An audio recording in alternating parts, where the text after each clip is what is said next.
Durante uma grande campanha na cidade de Oakland, na Califórnia, em 1922, Aimee Semple McPherson foi inspirada a chamar sua mensagem de quadrangular, através de uma pregação sobre a visão do profeta Ezequiel dos 4 querubins com 4 rostos que simbolizavam o quádruplo ministério de Jesus Cristo: o Salvador, o Batizador com o Espírito Santo, o grande médico e o rei que há de voltar para arrebatar a sua igreja. Sua mensagem nunca mudou, mas recebeu nova ênfase quando ela começou a proclamá-la com o nome dado por Deus: Evangelho Quadrangular.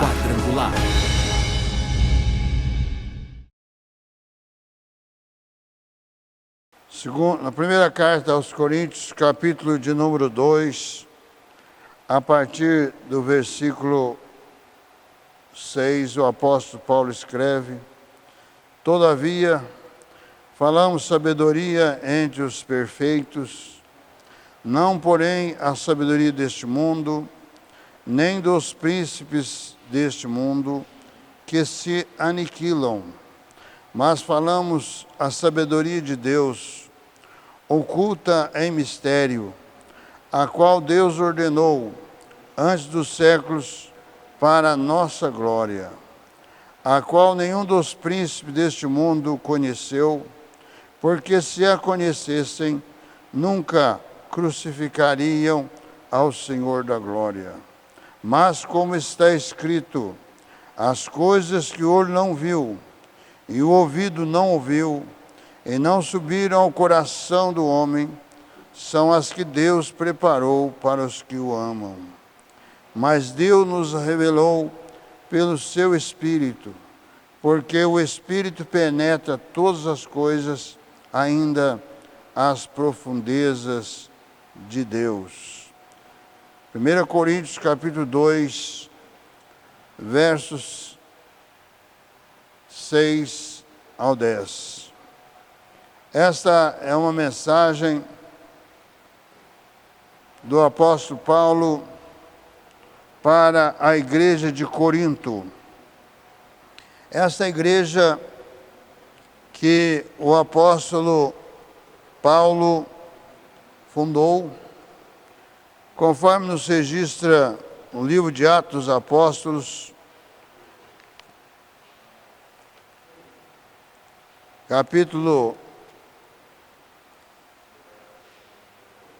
18, que nos diz: depois disto partiu Paulo de Atenas e chegou a Corinto, e achando um certo judeu por nome Áquila, natural do Ponto, que havia pouco tinha vindo da Itália, e Priscila, sua mulher, pois Cláudio tinha mandado que todos os judeus saíssem de Roma, e se ajuntou com eles. E como era do mesmo ofício, ficou com eles e trabalhava, pois tinham por ofício fazer tendas. E todos os sábados disputava na sinagoga e convencia a judeus e gregos. Aqui está registrado quando o apóstolo Paulo chega em Corinto. E ali ele permanece por 1 ano e 8 meses.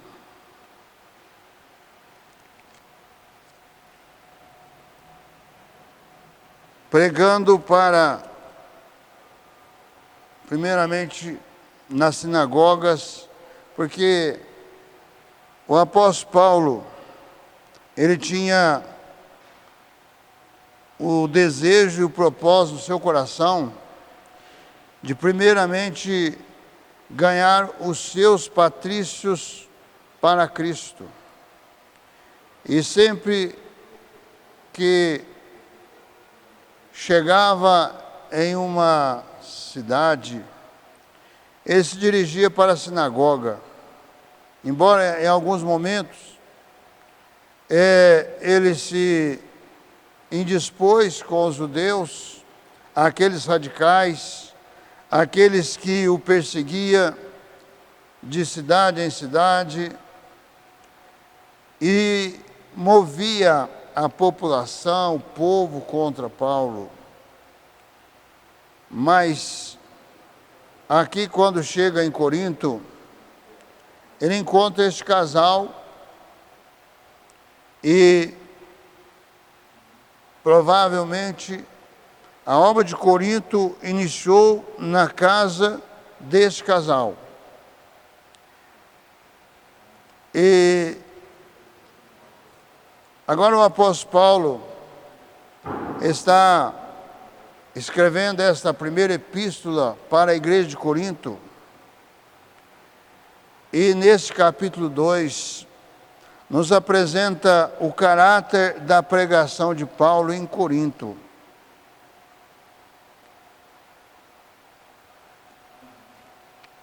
Nós sabemos que Corinto era uma cidade muito pervertida, e tem um relato do escritor chamado Estrabão, que nos revela que havia 1000 prostitutas religiosas, oficiais, associadas aos cultos religiosos em Corinto, que tinham por principais divindades a Mãe Suprema, Melcarte, Serapis, Ísis e Afrodite, a deusa do amor. Naturalmente, isso atraía a Corinto um avantajado número de turistas. Era também uma cidade portuária, era uma cidade em que havia se estabelecido um ponto de administração romana, e ali em Corinto havia um anfiteatro em que era um movimento que o Império Romano fazia, desses anfiteatros. E então, ali em Corinto tinha também esse atrativo, vamos assim dizer.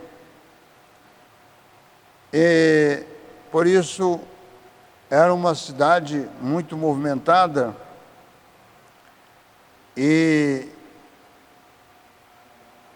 também havia uma expressão de que viver como um coríntio era proverbial para indicar uma vida de dissipação moral. Alcifron escreveu em suas memórias: jamais estive em Corinto, porquanto sei bem qual o tipo animalesco de conduta dos ricos que os ricos desfrutam ali, e qual a miséria dos pobres. A população de Corinto era a mais cosmopolita dos centros gregos, e de fato era menos distintamente helênica do que todas as outras cidades, tendo incorporado em sua estrutura todos os vícios do paganismo, e isso de forma exagerada. Então, esta era a condição da cidade de Corinto. E era exatamente nessa cidade que o apóstolo Paulo chega com este propósito de evangelizar aquele povo. Um povo pagão, um povo religiosamente destituídos da moralidade, mas que pela religião praticavam toda a imoralidade.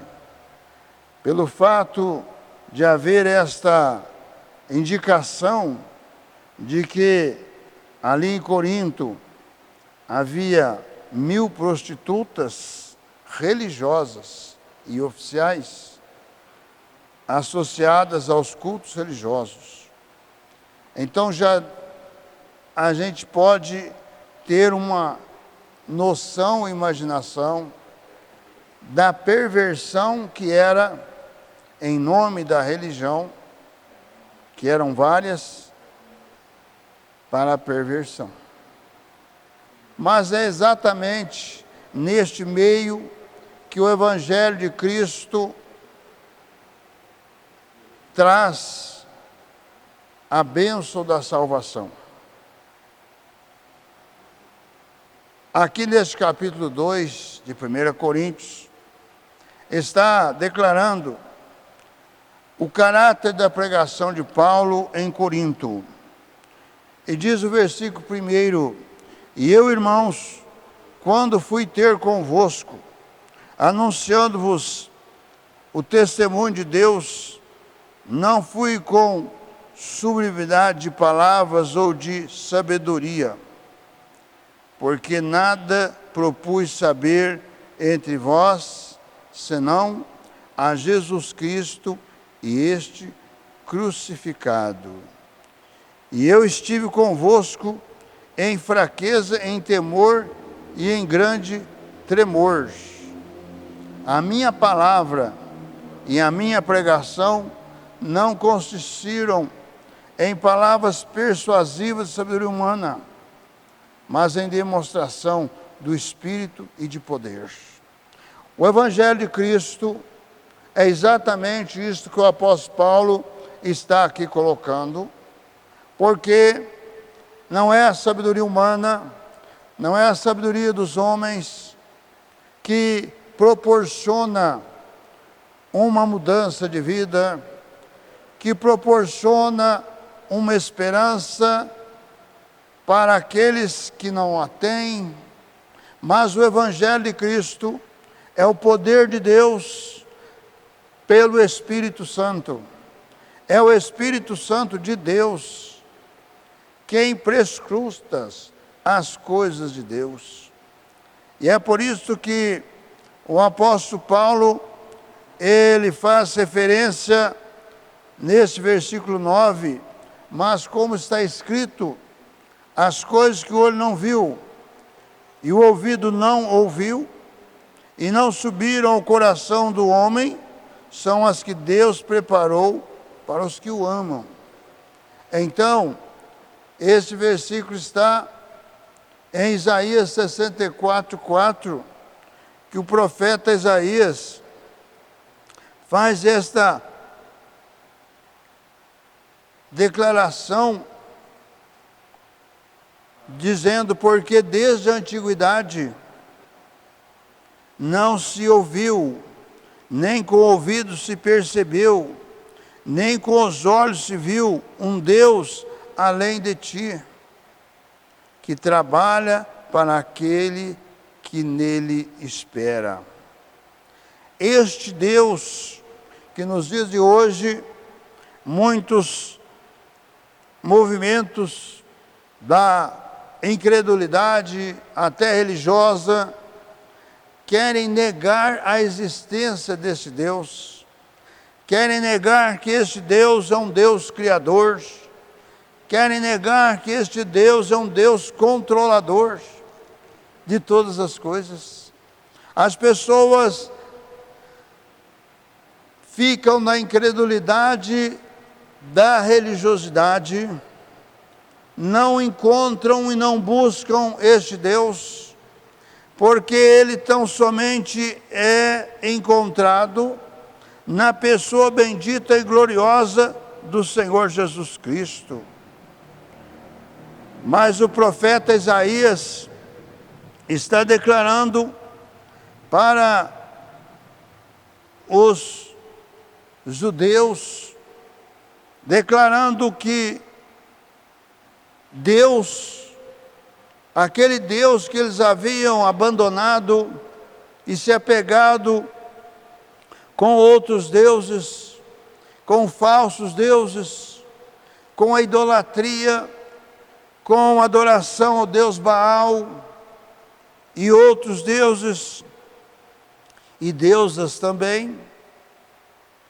Então, o profeta Isaías está declarando que Deus promete que fará grandes coisas por aqueles que nele esperam. Ele pode intervir nos eventos da história da humanidade de tal maneira que leve as pessoas a executarem a sua vontade. Então, somente aqueles que têm o privilégio de ter um encontro real com este Deus, neste mundo, nesta vida, e que, pela pessoa bendita e gloriosa do Senhor Jesus Cristo, passam a conhecer este Deus, porque ao aceitar, ao receber a obra redentora que Cristo realizou lá na cruz do Calvário, e pela mensagem do Evangelho, o mais vil dos pecadores se arrepende e aceita que Cristo fez esta obra no seu lugar, e então se entrega, e como registra o evangelista João, capítulo 1, versículo 12, mas a todos quantos o receberam, Deus deu-lhes o poder de se tornarem filhos de Deus. Ou seja, ninguém nasce filho de Deus, todos nascem no pecado, separados de Deus e condenados eternamente. Mas em Cristo há uma reconciliação com este Deus. Em Cristo há uma mudança, uma transformação de vida, e recebe esta nova identidade de um filho ou de uma filha de Deus, para testemunhar e testificar deste Deus. Porque a maior mensagem que o homem pode transmitir é exatamente este milagre glorioso, este poder de Deus transformador do mais vil dos pecadores. E é por isso que o apóstolo Paulo está citando aqui o profeta Isaías. Esse versículo 9, ele está citando o profeta Isaías, porque ele está trazendo para a igreja de Corinto este Deus vivo, este Deus poderoso, este Deus glorioso, este Deus que revela e atende ao clamor, à oração daqueles que o conhecem e o buscam. O versículo 10, Paulo escreve: mas Deus nos revelou pelo seu Espírito, porque o Espírito penetra todas as coisas, ainda as profundezas de Deus.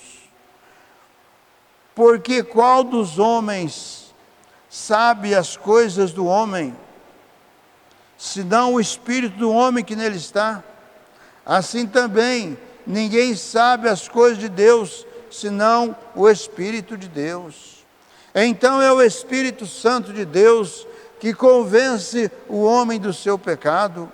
É o Espírito Santo de Deus que leva o pecador a aceitar, a receber a Cristo como Senhor da sua vida, Salvador da sua alma. Paulo adentrou ali em Corinto, uma cidade pervertida, mas agora ali a igreja estava estabelecida. Agora aquela igreja estava passando por algumas situações em decorrência do mundo que estava adentrando naquela igreja, porque embora eles estivessem na fé em Cristo, mas ainda o espírito da divisão, que é relatada no capítulo 1 de primeira carta aos Coríntios, quando houve uma divisão em que alguns se simpatizaram com Paulo, dizendo eu sou de Paulo, outros diziam eu de Apolo, porque Apolo era um judeu muito instruído, conhecedor, mas que foi orientado por aquele casal que Paulo esteve com eles iniciando a obra em Corinto. Através deles é que Apolo tomou conhecimento da fé cristã. Mas havia um grupo partidário, por causa da sabedoria de Apolo, dizendo eu sou de Apolo. E outros diziam eu sou de Cefas ou de Pedro, porque ele viveu e conviveu com Jesus.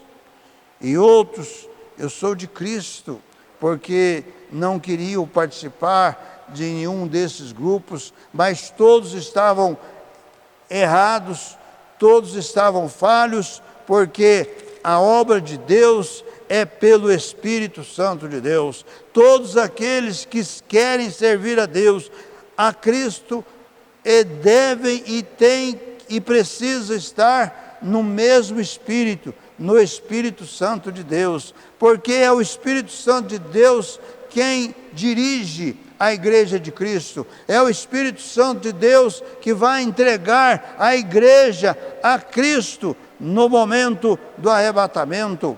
Por isso, o Espírito Santo de Deus é quem dá sabedoria, dá entendimento, dá compreensão para todos quantos se colocam nesse propósito de pregar as verdades do Evangelho do Senhor Jesus Cristo. O apóstolo Paulo estava aqui enfrentando e colocando essa igreja de Corinto nessa situação que eles precisariam estar todos no mesmo Espírito, ou seja, na direção e na comunhão do Espírito Santo de Deus. Que você que me assiste nesta hora, não importa qual seja a ramificação religiosa que você esteja professando, não importa qual seja o rumo que você tem tomado, se você não está caminhando na fé em Cristo, se você não tem uma vida mudada e transformada no poder de Deus,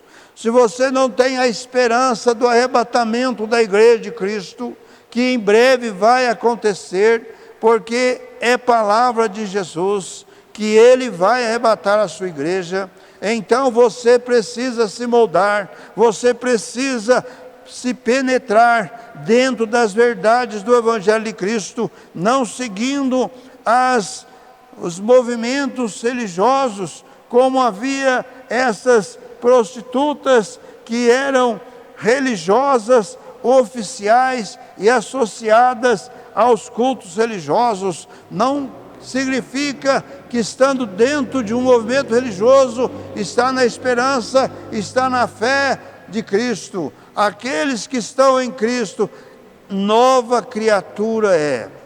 Tudo se fez novo, porque houve uma mudança, houve uma transformação pelo poder de Deus.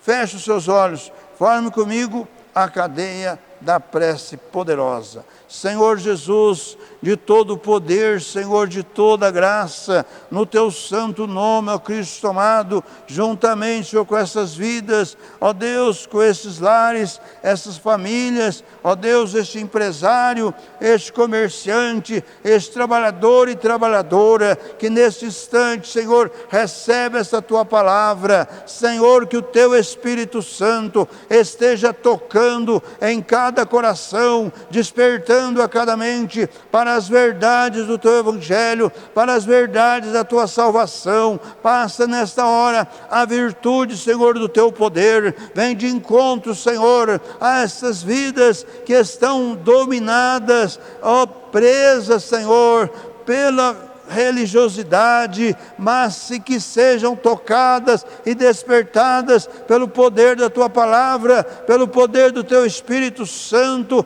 para se voltarem para Ti e para a Tua salvação, para serem testemunhas vivas do Seu poder. No Teu santo nome, ó Cristo, eu oro, eu abençoo, e para a Sua glória. Amém.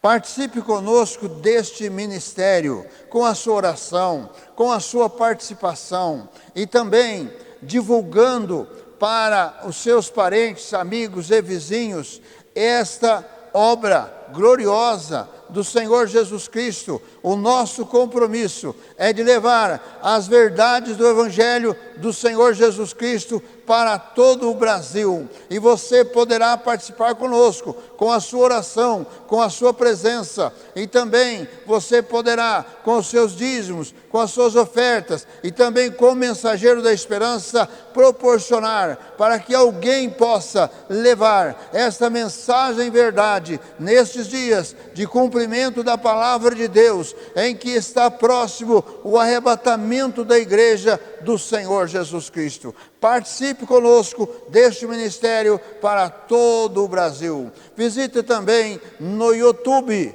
programa Cristo Esperança Nossa. E também faça a sua inscrição ali no nosso canal no YouTube. Na barra do nosso vídeo está lá para você fazer a sua inscrição. E também visite o nosso site www.quadrangularirindependente.com.br. Ali tem todas as informações a respeito da nossa obra. E também todos os domingos às 18h30, noite da bênção para a família. Venha colocar a sua família no altar de Deus, para que haja vitória na sua casa, no seu lar, na sua família. Todos os domingos, 18h30, em nossa sede nacional, a rua Olegário Maciel, número 155, no bairro de Vila Cruz. E às quintas-feiras,